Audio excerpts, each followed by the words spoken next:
Hello viewers, welcome back to my channel. In this video, I like to show you how to enable or disable duet and react for each video on TikTok. Let's have a look. First, tap on TikTok app and open it. Make sure your TikTok app up to date. Tap on profile icon at the bottom right corner.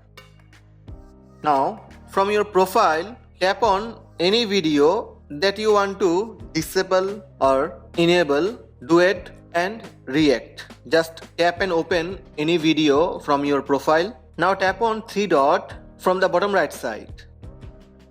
Here the new option for enable, disable, duet, react. Right now duet and react enabled for this video. If you like to disable duet and react for this video, just tap on disable duet react.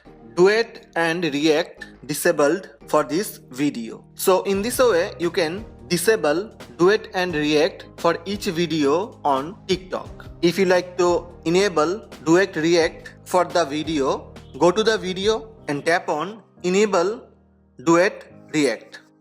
That's it. Duet react enabled for this video. So in this way you can enable and disable duet react for each video on TikTok. Hope this video help you. Please subscribe my channel by tap on red subscribe button. Also tap on bell button to receive notifications about all new videos. Thank you. Thank you for watching.